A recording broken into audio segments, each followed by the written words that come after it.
Today we're talking about getting your self-published TTRPG through production and then distribution. So how do you get it into stores and places like that? This is our summer series, summer school, always fun. This is part 3. This is production and distribution of your tabletop role-playing game. My name is Kimi Hughes. You can find me at kimihughes.card.co. You can also find my games at goldenlassogames.com. I own Golden Lasso Games. I'm a designer. I'm a publisher. I'm a Gold Any winner. I am a Gamma Horizons Fellow, and I'm also on the Gamma Pathways Committee. Gamma is the Game Manufacturers Association, and I am also really active on their DEI committee and their initiatives with that. I am a member of the Indie Games Designer Network. I own and manage the Happy Jacks RPG network of podcasts and streams and TTRPG advice shows, podcasts and stuff. And I'm an award-winning actual play GM and performer. And then sometimes I sleep. And I also teach kindergarten. So busy day. Okay, part 1, we're going to go over production. And I talked about production a little bit last time. I'm going to go a little bit more in depth with it. Production is like getting it made and getting it made right. And there's a lot of things you need to consider when you're thinking about your TTRPG. I know a lot of us are like, a TTRPG, it's a book, right? Yes, it is a book sometimes, but TTRPGs are really starting to kind of run the gamut, and we're starting to see a lot of variation in how they're presented. My very good friend Ray, who owns and runs MythWorks, they put out the CBR plus PNK Cyberpunk, which is a fantastic little box that is just the most beautiful design for a box ever. And it's a TTRPG. And you're starting to see things like that. You see starter sets that are in boxes and things like that. But you have to really think about that before you go in and start the production process. It is amazing how much you have to plan ahead of time. Manufacturing is really hard, and it's really scary, and it's really expensive when you mess it up. This is something you do not want to skimp on. As someone who, one of my first games that I ever had printed, I was in a hurry, and like for whatever reason they sent the proof, and I scanned through almost every page of the proof, and then it's like the last page of the proof that you're like in a hurry, you didn't look at it. Yeah, I made that mistake. Don't make that mistake, friends. Learn from my mistake. Make sure you look at your proofs really, really carefully. And if there are instructions from the company about how to view the proof, make sure you do that correctly as well. So a lot of times for the proof, they'll send you a PDF and there'll be directions on, hey, please look at this in Adobe. Do not just skip it and be like, oh, I can just open it in Chrome or whatever. Please follow their directions, because sometimes the guidelines and things move and change. So follow the directions very exactly when it comes to viewing and approving your proofs. You want to really plan everything ahead of time. This is not a process where you want to get partway through, or what happens most of the time is people are running a Kickstarter and they're like, okay, yeah, I'm gonna print a book. Oh man, the Kickstarter is going really, really well. I'd love to do, let's add like a box and some like dice in there. That changes your product completely. It changes the cost of your product. It changes everything very dramatically. You're not getting charged just for the box on top of it. You're like, oh, I can afford the boxes. You're then being charged for assembly. You're being charged for more storage space because the books stack up perfectly with each other. Boxes have empty space in them, even if really well-designed boxes. So that really starts upping your costs in lots of ways you may not really anticipate.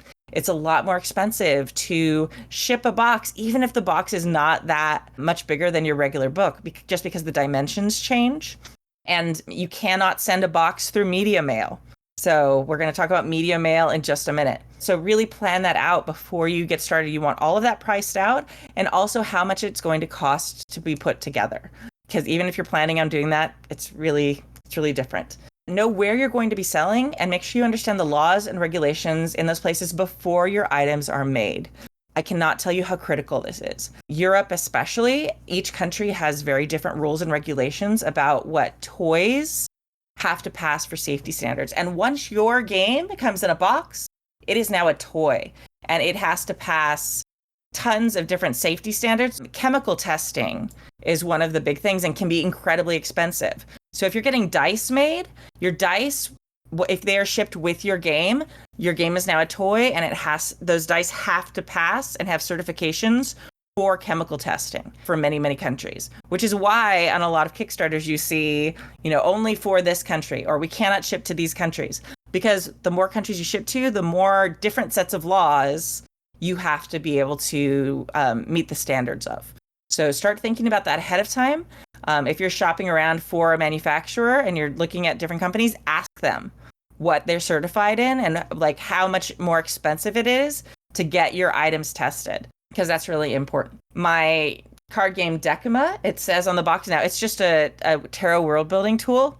Totally fine for all ages. There's nothing adult in there about it, but it says 14 plus on the box, specifically because toys have to pass so many more rigorous standards. And I was like, I'm not paying for that. No, thank you. I'll just put 14 plus in the box. And that if it's for adults only or 14 plus, that changes the rules.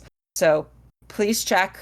Some manufacturers are really great about helping with this. Some manufacturers, don't give a damn. And it's like once you order a thing and pay for it, they don't care what happens. It's not their responsibility. It is not their responsibility.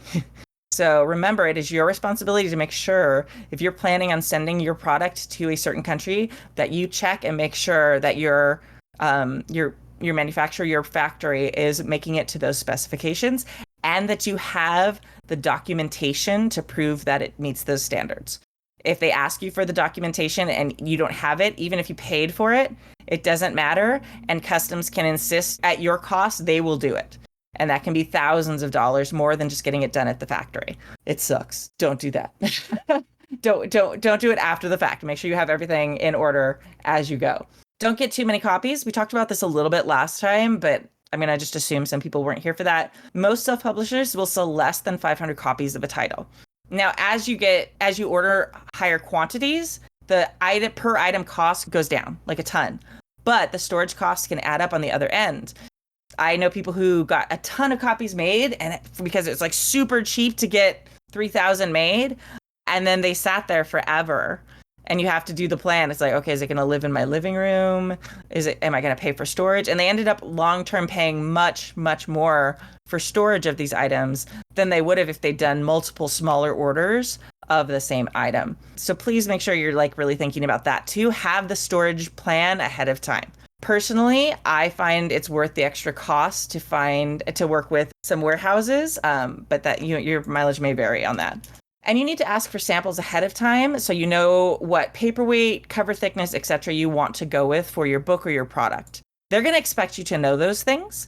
If you reach out to Print Ninja has a great sample pack that they will send you. They also have a really fancy one you can order for like $40. I highly recommend everyone do that, even if you're not going to print with Print Ninja, because it gives you those samples. You're like, oh, I really like this, 14-pound paper or whatever it is. So you have that to reference, even if you're making orders from other companies, because the poundage on the paper, it's all the same, really. So that'll give you a great idea. Oh, okay, I like the gloss print, or no, I want the matte, pages for this book instead. So that'll give you a reference that you can actually touch. I'm a very kinesthetic learner. I'm very hands-on.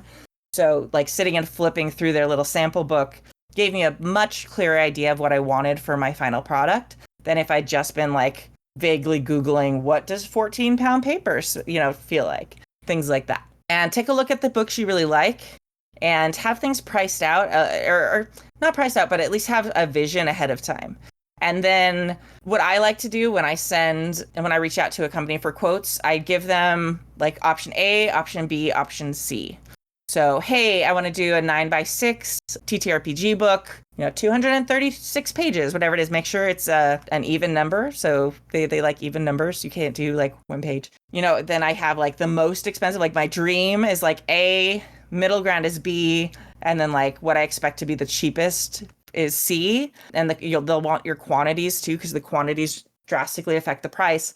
And that way I kind of get an idea. It's okay, my dream, beautiful, full color printed, gloss, nice paper, heavy, whatever it is with, maybe if there's some gilding on the cover, some of the shiny gold or whatever, and then you get 3 different quotes all at the same time. So then you can start seeing the price differences. It saves you time. It saves the company time as well, because they're not sitting there going back and forth. Oh, that's too much. How about this? Oh, okay. All that back and forth really stresses them out, and they end up having to type up multiple quotes. Most of them would rather just give you 3 quotes right off the bat, so you kind of have an idea of the range. And if it's If your A and B are way out of your price range and C is in your price range, you just saved yourself a whole bunch of time and them a whole bunch of time instead of giving them your pie in the sky and then bringing it down and bringing it down and bringing it down and doing like 4 or 5 quotes rather than just those 3 to start with. They will kind of expect you to at least know the basics of the paperweight and things like that. So please make sure you do a little bit of research ahead of time. There's nothing more frustrating for someone who's in publishing than to have, even with a new person, and have them be like, I don't know, what's the difference between gloss and matte? I hadn't thought about doing color printing, or maybe I should just go with black and white. What's cheaper? Like, they're not car salesmen, where like car salesman's trying to talk you into things. It's like they have their set price list and they want you to like reach out and do that. There are some indie TTRPG groups out there that can give you discounts. I know that the Indie Game Designer Network, the IDGN, gets like 5% off with different printers and manufacturers. But one that seems kind of funny, but especially if you're US based, if you're looking to get a small run or a smaller run locally or domestically, I think it's Jostens, I think it is, or some Johnson's. But if you went to a high school in the US, you probably had your yearbook printed by them. If you email them sometime other than the end of the school year, like if you email them before spring, you can sometimes get really fantastic quotes because a lot of the year they're just kind of sitting around. They don't do a lot of printing other than yearbooks. So you can sometimes get really great prices. I also highly suggest that you reach out to local printers, especially if you're doing a really small run. If you're doing something less than 500, sometimes you can find a local printer who can print something off for a really, really great price. And then if you can just like go and get it stacked in the back of your car, that saves you a lot of money for shipping too.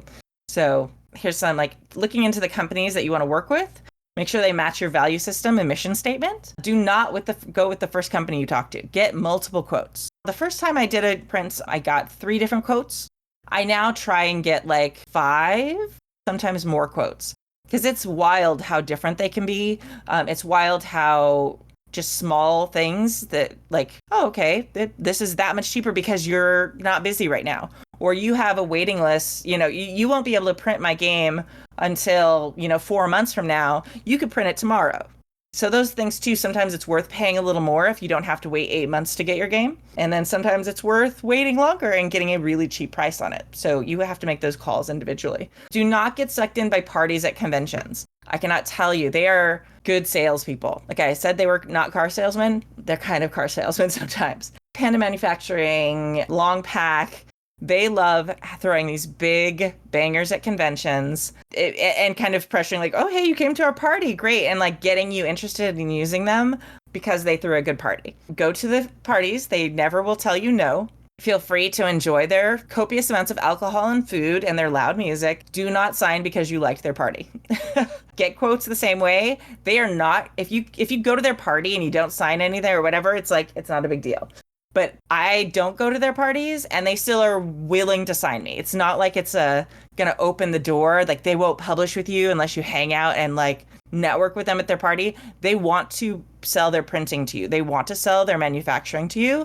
They will knock down your door later on, even if you don't go to the party. So enjoy it. Have fun. Realize that it is a sales tactic. And that's the whole point of them doing it. And it's a very effective sales tactic, which is why they keep doing it. But you will also, once you get on their mailing lists, you'll get emails constantly all the time. I get somewhere between like 5 and like 15 emails a week from different manufacturers, all wanting to make stuff for me constantly. They want to do it. So you are the consumer and you have the power in while you're doing the hunting. Make sure you get your quotes in writing. Almost all your quotes will have a time where they expire. So please make sure aware. It's like, it usually says on there, like, this quote is good for the next 30 days or until this date. And that's because printing, shipping, materials cost changes constantly. So a quote that you get right now, if you come back 6 months from now, it could be a completely different price. Like, who knows what happens? Like shipping during COVID, we all saw like the prices of everything go up. It's like, okay, like that was a really great example, but small things like a hurricane can increase the cost of paper because they can't ship it or whatever. There's like this wild domino effect of all these things happening worldwide that changes the manufacturing costs. So just stay on top of it. And you never know, like if you start getting good about tracking manufacturing costs, you can get some really good quotes too, and figuring out when like the slower times of the year are. Do not ever try and get anything made in China or any Asian country in January, February, March. They all do Lunar New Year. They take it super seriously. Everything in all the factories gets backed up. If you can, get everything you need printed before like November, December at the latest. After that, you're going to be in a huge line and everything gets backed up in the factories. And yeah, and get a timeline when you do get these quotes. Like, hey, I'm paying this price. How long would it take to get this manufactured? And get a single point of contact. Try and keep talking to the same person, if not permanently at the company for everything, but at least about that project. If you're getting quotes from info@factory.com or whatever it is, it's harder for you to hold people accountable. So try and get a name and try and stay with a single point of contact at these companies. All right. Any questions? I realize I'm going very quickly because I almost ran out of time last time, so I'm going a little wild. Sorry about that. So, okay, great question. Zorb Trots? I hope I get it right. Okay. If quotes are only good for a limited time, what's the best way to budget for, say, crowdfunding? A quote is just that. It will give you a ballpark. What I do is I generally do, like I said, like 4 or 5 quotes. I take the highest one. I add just a little bit of that per item cost. So if I get like $2, $4, $3.25, and $1.50, I plan my Kickstarter for the most expensive one and will add like an extra dollar on top of that as my base cost for planning. I appreciate it. I'm glad you're enjoying it. So, sorry, there's a thing that popped up saying, this is an awesome seminar so far. Thank you.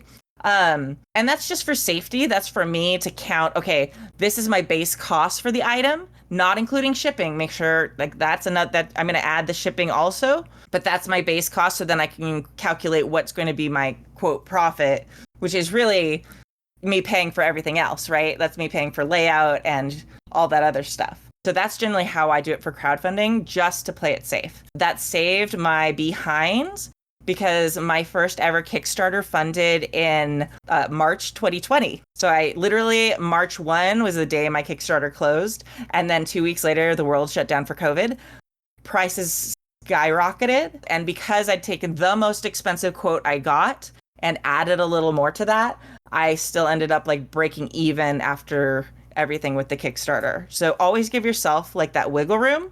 Your supporters, your backers are not going to know, like they expect you to do that. You are being safe that way. They would rather you have a little bit inflated tiers or something than, lowball it and then not be able to actually make the product and then leave them all just like angry and unfulfilled. So always give yourself that padding. And that base cost there, make sure on top of that, you're adding shipping if you're doing crowdfunding. And we're going to talk about shipping in just a second. So great question. Very, very good question. But no, too, like you never know. Like you never know when there's going to be a hurricane or a weird beetle that goes through and eats all the trees. And so like paper costs go through the roof. So always have a plan A and a plan B.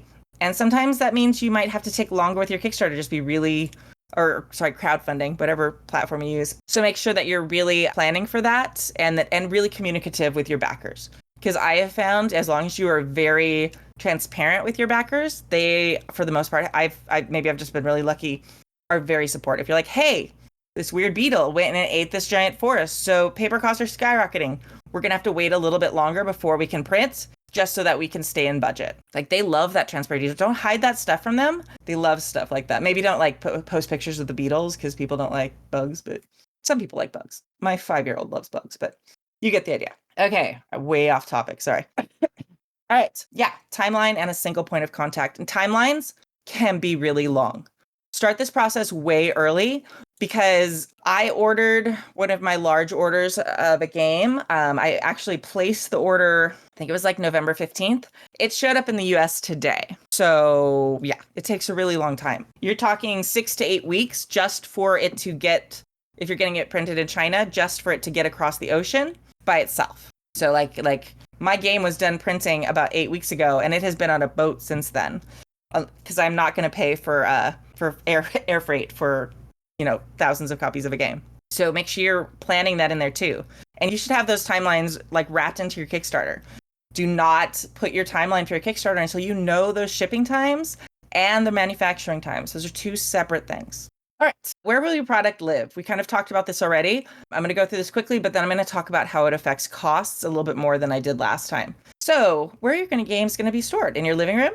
In a warehouse? This can add costs and emotional damage. Having the game sitting in your house can really mess with your relationships. It can do a lot of things.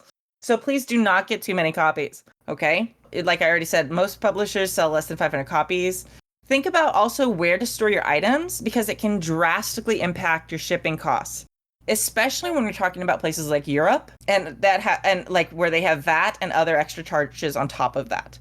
So actually, this may not be the case for you, but some of the examples of this, I know people who have games that are stored in Europe because it's cheaper to pay for a warehouse that will store or do pick and pack in Europe. Brexit is a whole thing, but anyway, I'm not going that into detail with this with this seminar. But in addition to having some in the US, in some cases, it is actually cheaper to ship an item to Australia or Canada from the UK than it is to ship it from the United States. Just because the world is complicated and the Commonwealth and a bunch of things. So you really want to price out absolutely everything with it and realize that wherever you're storing your items can really drastically affect costs. For one of my early Kickstarters, it was cheaper for me to pay for storage in Hong Kong and have my items shipped from Hong Kong worldwide than it was for me to have, it was much, much cheaper than to have the items shipped to the United States and then ship them out myself. That is something that seems like a huge ordeal, but it actually was exponentially cheaper to pay for what we call pick and pack. If you don't know what pick and pack is, it's basically where you pay for your items to be in a warehouse and you pay for people to pick the item and pack it and ship it. So they'll have all your copies of your games. You'll send them, or sometimes automatically the orders are sent to them if you have like Shopify set up or something like that. And they will charge absolutely for that. Anywhere from like 75 cents to $2. It depends on how complicated it is and how many items they have to pack. But it was cheaper to pay for all of that than it would have been to pay for it to come to the US and have me the taxes and tariffs on it to get to the US, have me pack it myself and then ship it out again and then pay the taxes and tariffs to ship it to the other countries. So it ended up being much easier and much cheaper just to have it done that way. Your mileage may vary. It also depends on how many items you have. And yeah, it's just really wild. It's such a wild, complicated thing. And again, there's no easy way to go about it. It's just something that you kind of learn as you read on the internet about stuff. There are different companies you can reach out to for help with shipping. I know that pretty much all the different shipping companies, a lot of them will set you up with different companies that can kind of help you with that, and they'll help you with that and finding warehouses, things like that. And you also, if you start doing Google for pick and pack and things like that, and ask around. There's nothing better. All the best things I've ever found in this business are by reaching out to somebody a little bit bigger than me and asking, hey, who do you use for shipping? Or hey, who do you do for this?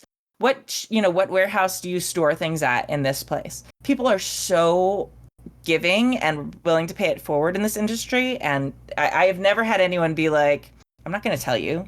I've only ever had, people like, here, use this person. Oh, and I had a terrible experience with this person, so definitely don't use them, etc., etc. So never be afraid to like reach out to people and ask for recommendations, because most of the time they're happy to do it. So yeah, so that's how where your product lives can impact your costs.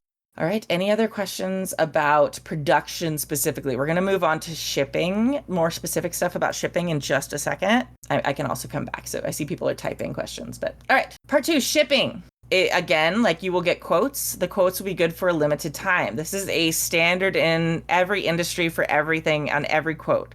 If you get t-shirts made for your company, like your quotes will also have an expiration date on them as well. So it's only good for a limited time. Again, just because of the manufacturing and the costs of all the things involved in that. Think about VAT, tariffs, etc. It is incredibly expensive and it is really hard to track. So you are expected to pay VAT and tariffs and things like that on anything you're shipping to a country. And if you choose not to pay those things and you choose to push it off on the customer, realize it can be incredibly expensive. If I'm shipping a $30 game to someone in the UK, for example, with VAT, sometimes they can get charged $15 or $16 when they try and pick it up from the post office or something. It is incredibly expensive, and that pisses people off. Sure, if you are going to have the backers or your customers pay VAT, you need to make that incredibly clear at the point of purchase or on your crowdfunding platform or whatever it is. Because I would be mad. I would be super mad if I'd paid $30 for something and then I show up and then I had to pay like the ransom at the post office was like $15 more. I'd be really mad. But if you tell them ahead of time, they might still be mad, but at least they know and it can like affect their choice. Some of the workarounds for this, in the US, we have what's called media mail. And this is a weird little law. It makes no sense. If you are sending a book to someone, and also like music CDs, and there's like a whole list of weird things, you get a much cheaper postage price. So if you are mailing from the US using media mail, it can sometimes be half of what it would be normally, depending on how big and how heavy the item is. So if you are just sending a book, it is media mail, and that's amazing. The minute you put it in a box, it stops being media mail, even if it's a book in a box. So again, laws are weird. Now, if you have a book that is in like a hard slipcover type, not box, that can be media mail. So there's a lot of little strange workarounds that you can find as well to get your vision, but you really need to do some research and talk to people who've done it before. So if you see a game that you really, really like, you're like, oh, wow, I love how the, One Ring slipcover or whatever, like does like this. Find someone else who's a smaller indie publisher. If you email like D&D, they're not going to tell you what they do. But like Wizards of the Coast is not going to give you like production tips and tricks. But if you reach out to someone just a little bit above you, again, they're really great at paying it forward. Hey, how did you do this? How did you work VAT? The minute you can afford to have someone else handle VAT for you, I highly recommend doing it.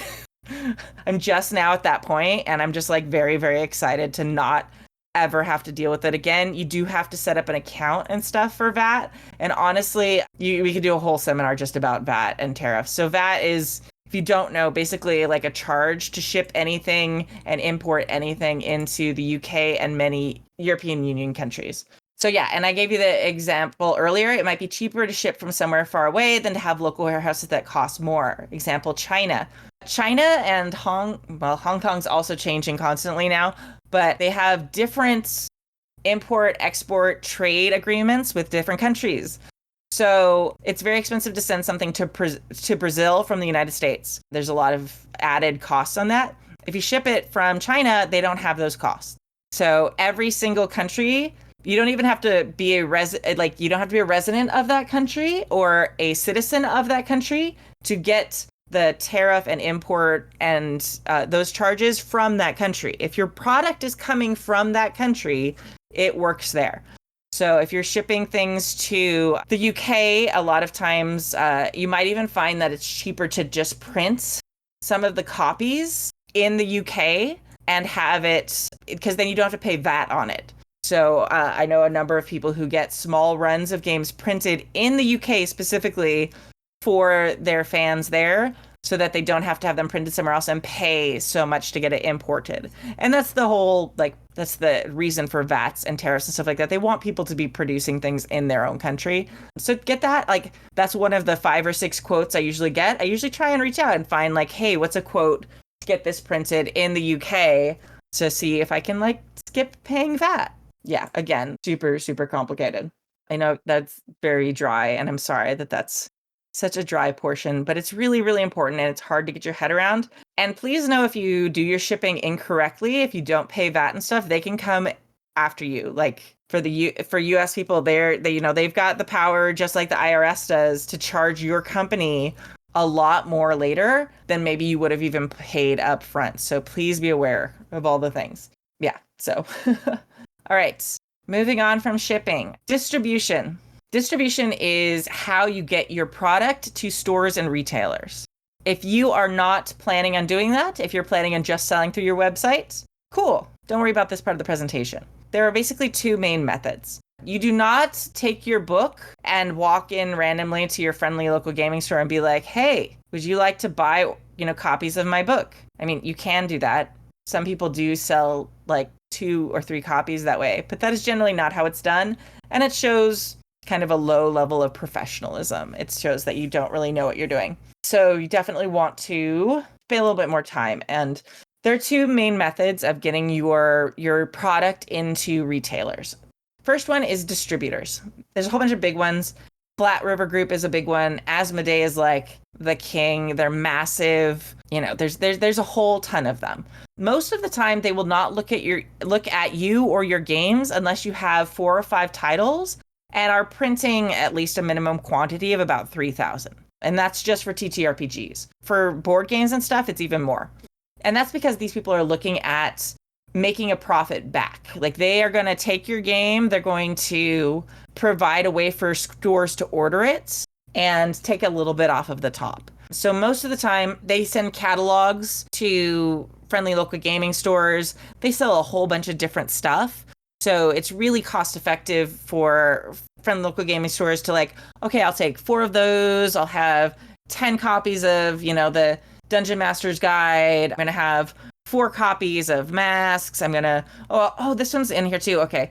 So usually these are the big titles that they're ordering large quantities of for TTRPGs. A lot of them are also, these are the same people who Target works with. So they're working on huge quantities, like especially TTRPGs are kind of like the small, like we sell small amounts of things, but these are the same types of companies who are selling these massive like board games, Monopoly, stuff like that to Target. And they're moving millions of items. To be worth their time, you need to be something that people are really interested in. Something much more on our level, I also include myself in this, are what we call consolidators. There's a couple different companies that do this. They're kind of like agents. So they do also take a price off the top. So Quartermaster Logistics is there. James Takanawa works there. Tell him Kimi sent you and he'll be like, I love Kimi, and then probably won't give you a better price, but he's cool. Studio 2 is one that works with a bunch of them. They work with Mongoose. They work with a whole bunch of smaller press games too. Third Eye Games works with them. And then Indie Press Revolution. Indie Press is a little bit different. They're not quite a consolidator, but we'll talk about them in a second. Consolidators basically are working on the level that we're on. So they are, they take my 3 games and they keep them, I pay them to keep them in their warehouse. And then they list their items on their catalogs, which then are picked up by these larger companies like Asmodee and Flat River Group.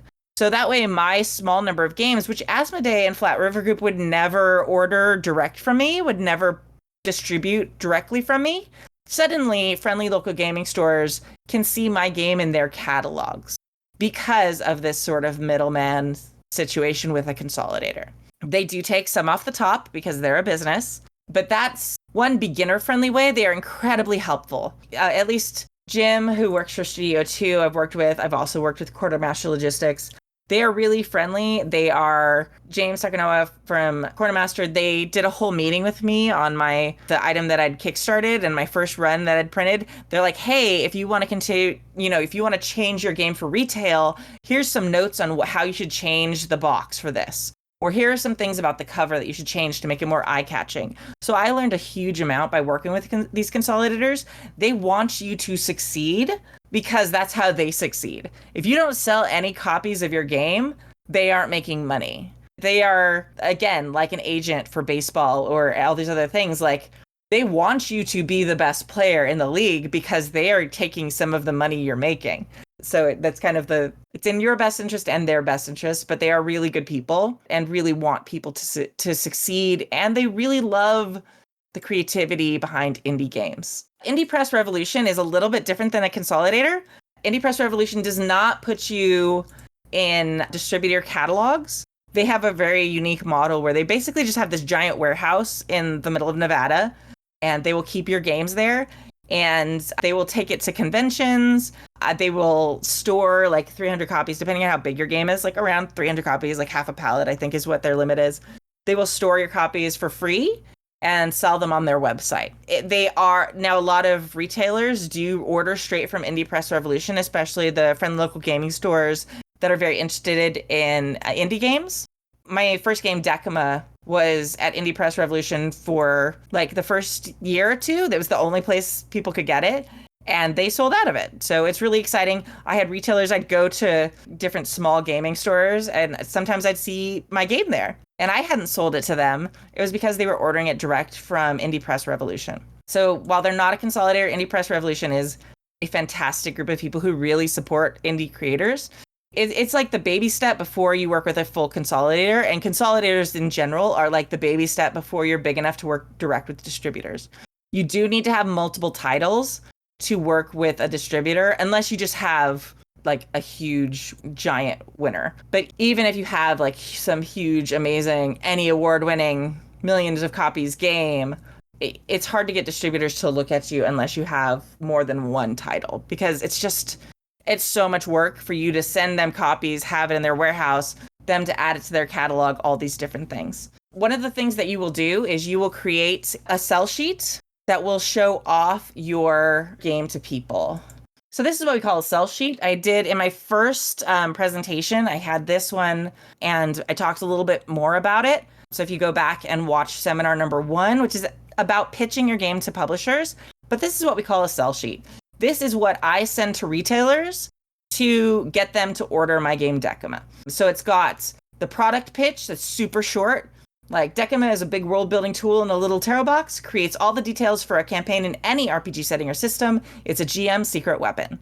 So this is what's going to, 1, get retailers interested in ordering your game from a distributor or consolidator, and will also tell them how to sell your game. You are not selling them on how great your game is. You are selling retailers on how great your game is and how easy it is to sell, because their whole point is not to play it themselves, it's to sell it to people.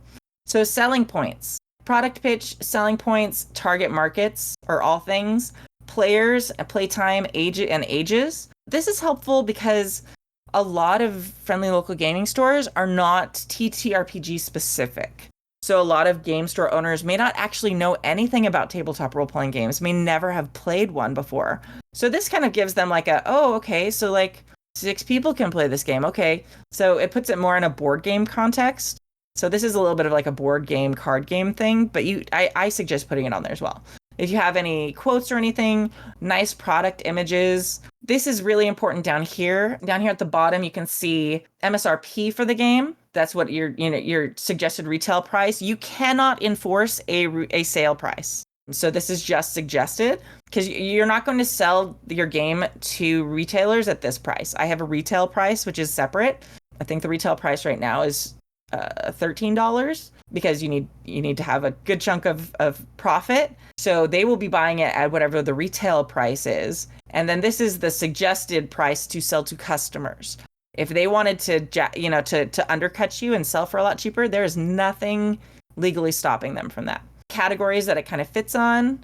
So like tarot products, card games, you want to include in the box what's in the box. This is what people are going to look at. Sometimes they will never actually open your game, because the minute they open a copy of your game, they can't sell that copy. So a lot of times, having all this on there, where it's manufactured, the product dimensions are really important, and the product weight, because that's how they're going to plan how their display and how to sell it. Like how many are in a case, so that they know, okay, if I order a case, I'm going to get 42 decks of this. I know 42, the universe, everything. It just worked out that way. It's not a thing. And then the case size. So you need the product size and then the case size too, because a lot of them are trying to plan their storage in their back room, and a lot of them don't have enough time. And then distribution. So I work with Studio 2 for Decima and Indie Press Revolution.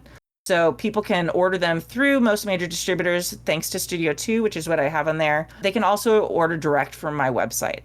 So these are all 3 different ways that they can do that. I also suggest you partner with Bits and Mortar. Bits and Mortar is a really great program. You can just sign up for it. Basically, if someone buys your book in a brick and mortar store, they can get a free PDF of it. So just downloading it. And it's just this little sales point. And then a quick thing, how to play, and then your information about your company so that they can contact you.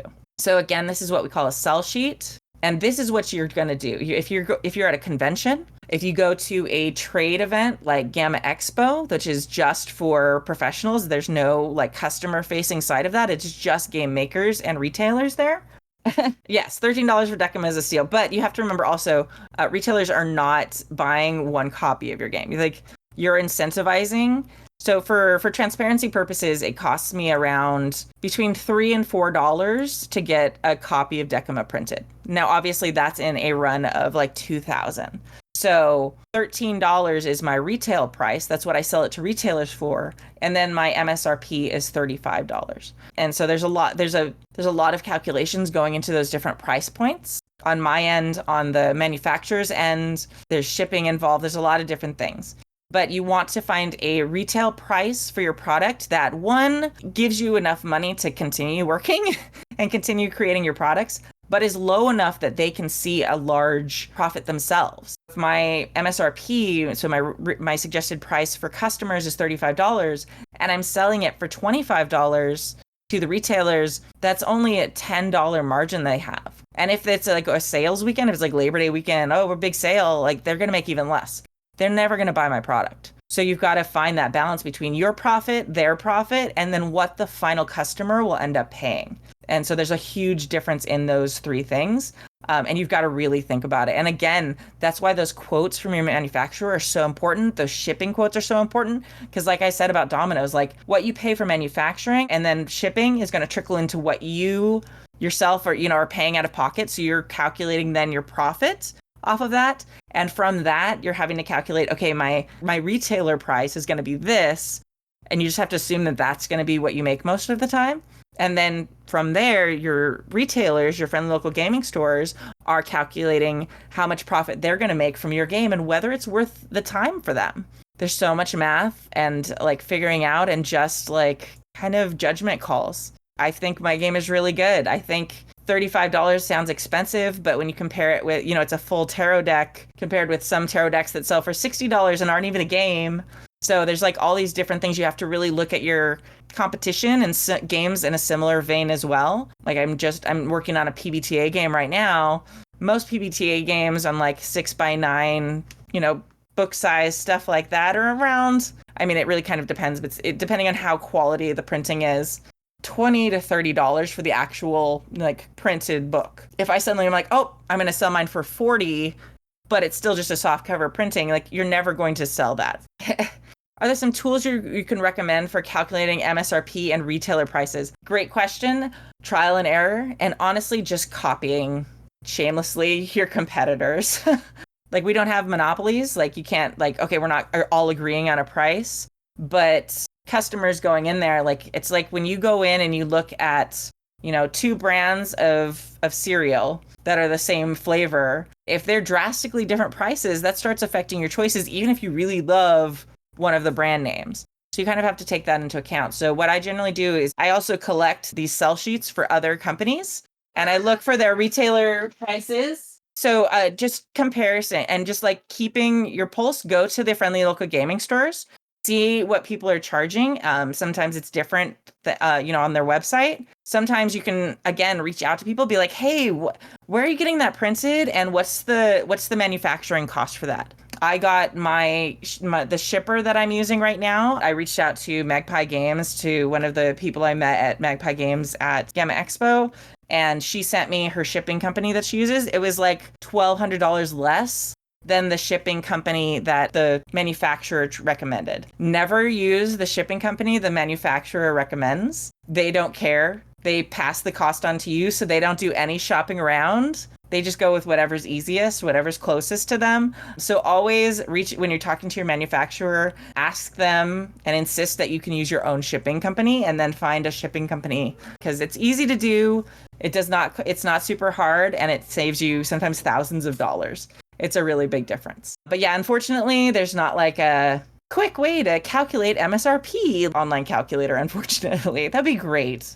But again, because the manufacturing and shipping costs are constantly in flux, like everything just changes too often. It's like trying to throw darts like on a boat. Everything's moving just slightly, and as long as you get in that general direction and then just add a little bit more for safety.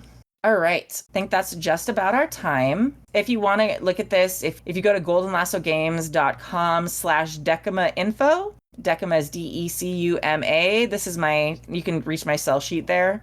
I also highly suggest you add a retailer section to your website. Even if you're not actually selling things at a different price point, having things like your sell sheets or just something similar to a press kit, but just for retailers on your website, it can be really helpful for people who are looking to find your game and then have listed, okay, I sell through Studio 2, or you can find me in the Asmodee catalog because I work with Quartermaster Logistics and they put me in that catalog, or you can order direct from Indie Press Revolution. Here's the item number. All those are really great things that you can have right there that will up the chances of a retailer carrying your game. And I know I said earlier you don't go from retailer to retailer trying to sell your game. Once you have sell sheets, then you can go from may or may not have done this myself in the LA area, go from friendly local gaming store to friendly local gaming store, giving them copies of your sell sheet. Hey, I have this game. You can order it through Asmodee, or you can order it through this, or you can order it through that. Here you go. Here's the info on it. Let me know if you have any questions. And that actually might get you carried in their stores, much more than you just showing up cold out of the blue and trying to give them actual copies of your game. All right, so thank you so much. If you have questions, go ahead and type them in the chat. You've been doing a great job. I know this has been a huge, fast info dump. You can also reach me at info@goldenlassogames.com. My games, again, are at goldenlassogames.com. Yeah, and then if you wanted to join, I run a big community Discord for the Happy Jacks RPG Network that has like a designer section in it. You can also ask me questions there. If you go to happyjacks.org/Discord, it's a really big Discord. But lots of questions happen there, or always in Rising Tide too. So at me at any time with questions about stuff. I'm happy to answer. Sometimes it takes me a day. I'm in a lot of Discords. So sometimes it takes me a day or two to notice the little notification thing, because I definitely don't have push notifications set on for most things. So yeah, let's see. The boat analogy is very helpful. I'm glad. Yeah, it's sort of just like constant slight movement. Yeah, all those things. +1 to asking industry allies from Clay. Yeah, absolutely. The best thing we do. Oh, I'm so glad you enjoyed it. The best thing we have in our community is our community, and asking people who've already done it and having them share their wisdom. There's no reason we should all be reinventing the wheel, and it's something that's really common in the TTRPG industry. We all just jump in there and we're all trying to learn ourselves and teach ourselves, and sometimes it means we're all trying to create from scratch something that everybody's already done.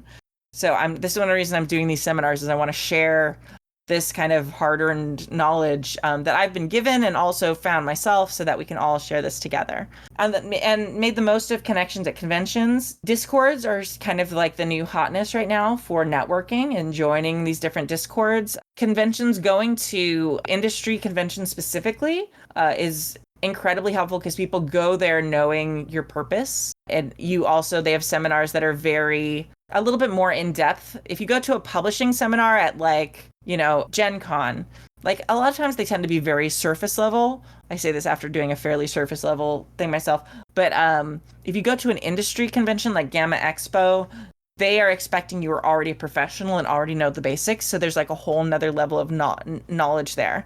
But the biggest thing is honestly just follow up with connections. And I say this as a little bit of a hypocrite who's not as great about that as I should be. But if you collect cards, send an email after an event, like follow up with them, and like reached out to them on LinkedIn or all these other things. Like maintain the connections. Once you make a connection, like maintain it. And hey, you see like you released a new game, shoot them an email. Hey, remember we met at Gen Con last year? I want to tell you how fantastic this new game looks. Congratulations. Or they win an award. Just stay in touch. Don't be like creepy and like, hey, I saw your child turned 5. That's a little weird. But, all those things. Also, as weird as it is, Facebook. Like, I'm not a huge Facebook person, but I've tried to get back into Facebook because so much of the tabletop RPG and just the game industry in general, the board game industry, tabletop game industry, is weirdly on Facebook. I hope that changes personally, but it's there. Just make sure you're doing the thing where you connect with people. All right. And thank you all. This has been really fantastic.